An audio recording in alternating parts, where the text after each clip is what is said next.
ఇప్పుడు అల్లూరి శ్రీనివాస్ గారు ఉన్నారు కదా, ఆయన ఫస్ట్ నన్ను పెళ్లి చేసుకున్నాడు. మా మ్యారేజ్ జనవరి 1న అయింది, ఆయన బర్త్డే రోజు. తర్వాత ఇంకో అమ్మాయి వర్షిణి అనే అమ్మాయిని జనవరి 13న చేసుకున్నా అన్నాడు. మరి ఫస్ట్ భార్య నేను ఉండగా ఇంకో అమ్మాయిని ఎట్లా చేసుకుంటాడు? ఇట్లా ఎంతమంది ఆడపిల్లల జీవితాలతో తను ఆడుకుంటాడు. అందుకే నేను ఇది ఆగాలని నేను ముందుకు వచ్చాను.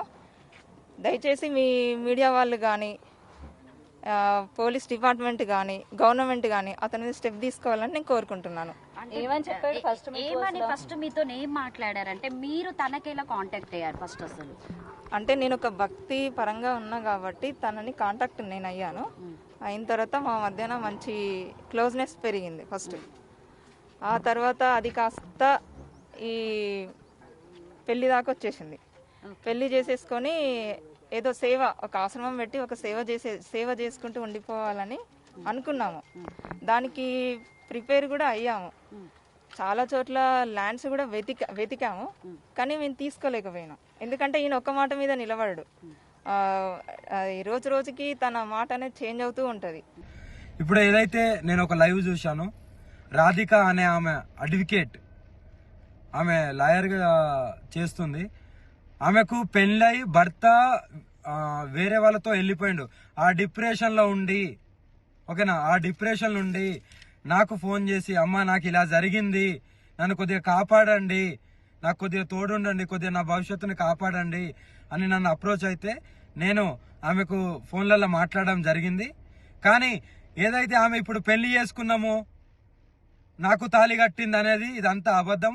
నేను ఒకటో తారీఖు మధ్యప్రదేశ్లో ఉన్నాను. మధ్యప్రదేశ్లో నా కారు చెడిపోతే నేను అక్కడ మధ్యప్రదేశ్లో ఉన్నాను. కానీ ఏదైతే తాళి కట్టిందని అంటుందో అవి ప్రూఫ్స్ కావాలి నాకు. ఏదో పసుపు గమ్మో పసుపు తాడో చూపిస్తే కాదు, ప్రూఫ్స్ అనేటివి కావాలి. అది కంపల్సరీ చూపియాలి కూడా.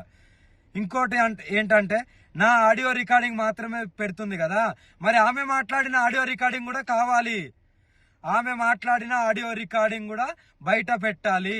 మందు డబ్బా పట్టుకొని, అమ్మా నువ్వు లేకుంటే స్వామి అని పిలుస్తా, స్వామి నువ్వు లేకపోతే నేను చచ్చిపోతాను, నువ్వు నన్ను కాపాడుకో, నాకు తోడుండు, ఒక ఆశ్రమం పెడతాను, నీకు ఆశ్రమం కట్టిస్తాను, అక్కడ ఉంటాను అని ఎలా అన్నావు? నువ్వు ఏ ఉద్దేశంతో అన్నావు? నువ్వు ఎంత డిప్రెషన్ నుండి అన్నావు? ఇంకోటి, నేను లవ్ యూలు మిస్ యూలు అనేటివి నేను, అది నా కామన్ వర్డ్. అందరితోని ప్రేమగా ఉంటాను, ప్రేమగా మాట్లాడతాను. నాకు అదొకటే తెలుసు. ఎవరిని నేను ద్వేషించను, ఎవరితో నేను అలా ప్రవర్తించను. ఎందుకంటే ఎవరైనా సరే కష్టాలలో ఉండే బయటికి వస్తారు. ఆ బయటికి రావడానికి నేను వాళ్ళతో ప్రేమగానే మాట్లాడతాను. అవి నా common words, love you miss అనేది. కానీ దాన్ని ఎలా మీరు పోర్ట్రేట్ చేస్తున్నారు? నేను అడిగితే ఏమన్నాడు, తను నాకు కూతురు అవుతుంది, నేను తనకి గురువుని అవుతాను, ఏదేదో చెప్పుకుంటూ వచ్చాడు. అప్పటికే వర్షినికి తనకి సంబంధం ఉందా? అది నాకు ఈ మధ్యనే తెలిసింది. నేను మెయిన్ న్యూస్ వాళ్ళ ద్వారానే చూసాను. వీడియో చూడడం వల్లనే ఇప్పుడు నేను తెలుసుకున్నాను. తెలియడం జరిగింది. అంతే, అంతవరకు తన నా దగ్గర అన్ని దాచిపెట్టాడు. అప్పటిదాకా మీతో ఫోన్లు చేస్తున్నాడు, నాతో ఫోన్ మాట్లాడుతూనే ఉండే. కానీ ఇప్పుడు గత ఒక 20 days అంటే మార్చి ఎండింగ్ లో ఏంటంటే, ఆ అమ్మాయిని నేను పెళ్లి చేసుకుంటాను, ఇంకెప్పుడు నువ్వు మళ్ళీ నా లైఫ్ లోకి రాకని చెప్పేసి అంటే మీరు బ్లాక్ లో పెట్టేశాడు. మన వైష్ణవిని పెళ్లి చేసుకున్నట్టు మీకు కూడా ఏమైనా పెళ్లి చేసుకోవడం జరిగిందా? ఏమైనా ఉన్నాయా? చేసుకున్నాడనే చెప్తున్నాను. అంటే ఎలా నమ్మారు? అంటే పెళ్లి అంటే తను కూడా తాళి చూపి అమ్మా, తాళి చూపి, అది ఎక్కడుందా తాళి? తాళి ఉన్నాయి నా దగ్గర, కానీ నేను తన మెడలో, నేను చెప్తున్నాను, తన మెడలో వెండి తాళి ఉంటది. మీరు చూసారా, అగోరి మెడలో వెండి తాళి ఉంటది, అది నా మెడలో తాలే. నా దగ్గరికి వచ్చి తీసుకొని వెళ్ళిపోయాడు. మార్చి 10th రోజున నా దగ్గరికి వచ్చి నా తాళి కట్టింది. ఈ తాళి కట్టడం చేత అమ్మాయిని ఇబ్బంది పెట్టాడు, ఇది మెడలో వేసాడు. చూడండి, అది కూడా కాదు, తన మెడలో ఉన్న వెండి తాళి కూడా నా మెడలో ఉన్నది. నన్ను ఏంటి వచ్చి నా తాళి నాకు ఇచ్చేసానని చేసి తీసుకెళ్లిపోయాడు. అప్పటికి ఆ అమ్మాయికి ఈ అగోరికి పెళ్ళైందన్న విషయం నాకు అప్పుడే తర్వాత తెలిసింది. నాకు ఆ తర్వాత నేను గట్టిగానే అడిగితే ఇప్పుడు నా నంబర్ బ్లాక్ లో పెట్టిన, రెస్పాండ్ అవ్వట్లేదు. నిజంగా పెళ్లి అయితే వర్షిని విషయం ఇప్పటికీ దగ్గర ఒక నెలకు పైన అయింది. అప్పటి నుండి నువ్వు ఎందుకు రాలేదు? అప్పుడు వచ్చి నువ్వు డైరెక్ట్ నువ్వు ఒక కోర్టులో చేస్తున్నావు కదా, నువ్వు ఒక లాయర్వే కదా, మరి నువ్వు ముందుకు వచ్చి నువ్వు ఎందుకు చెప్పలేదు? ఇప్పుడు ఎందుకు వచ్చావు? ఎవరో ఇన్ఫ్లుయెన్స్ చేస్తే వస్తున్నావా? నీ ఆడియో రికార్డులు కూడా బయటికి పెట్టు, నాకు రుజువులు కావాలి, లేకపోతే ఎవరిని వదిలేది లేదు. మీరేం చేస్తారో చేసుకోండి. ఇవన్నీ కల్పితాలు మాత్రమే, నమ్మితే నమ్మండి, లేకపోతే లేదు. కానీ ఏదైతే ఉందో అది నిర్భయంగా చెప్పడమే నాకు తెలుసు. లవ్ యూలు మిస్ యూలు నేను చాలా మందికి చెప్తాను, చాలా మంది బాధలో ఉంటారు కాబట్టి. నేను తాళి కడతా అన్నది ఆమె మందు డబ్బా వీడియో కాల్ చేసి మందు డబ్బాతో నేను చచ్చిపోతాను కంపల్సరీ. నాకు ఈ డిప్రెషన్లోకి వెళ్ళి, నా మొగుడు పైన డిప్రెషన్లోకి వెళ్ళి నేను బయటికి రావట్లేదు, మీరన్నా తోడుంటారంటే నేను ఆ క్షణంలో సరే అమ్మా అని ఆ క్షణంలో అలా నేను అనడం జరిగింది. ఆమె ఊహకు వదిలేస్తున్నాను. రుజువులతోని మీడియా ముందుకు వచ్చి చెప్పు. మీడియా ముందుకు వచ్చావుగా, మీడియా ముందుకు వచ్చి చెప్పు.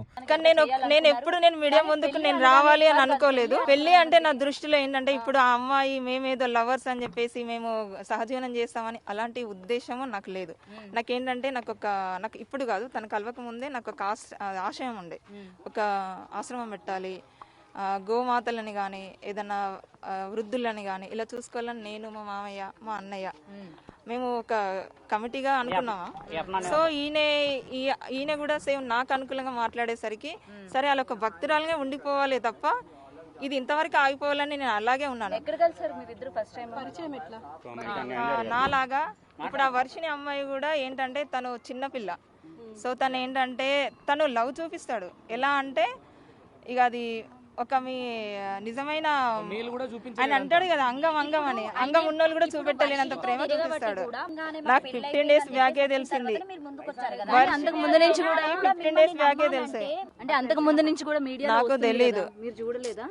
నాకు ఆ అమ్మాయి తోటి నేను అంతకుముందు నేను ఇది పట్టించుకోలేదు. జస్ట్ 20 days బ్యాక్ ఈ వర్షిన అమ్మాయి బయటకు రావడము, తర్వాత ఆమెను పట్టుకొని తిరగడము అదంతా నేను అడిగాను. కానీ పెళ్లి అనేది ఈ మధ్యన రిలీజ్ చేసిండ్రు కదా, అందుకే నేను ముందుకు వచ్చాను.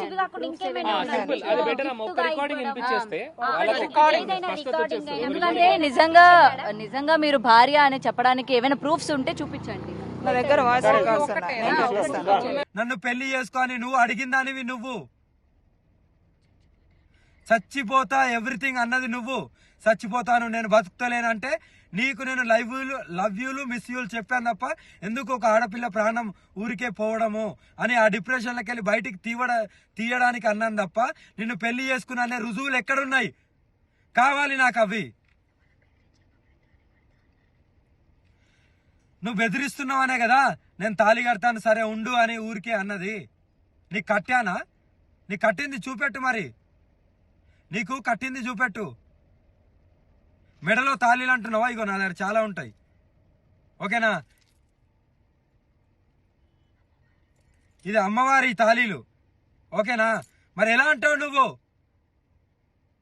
నిర్ధారణ లేని మాట్లాడద్దు. నీ దగ్గర ఏం ప్రూఫ్లు ఉన్నాయో చూపి, మీడియాకు ధైర్యంగా చూపి, నిరూపించుకో. కానీ నిందలేయడం కాదు.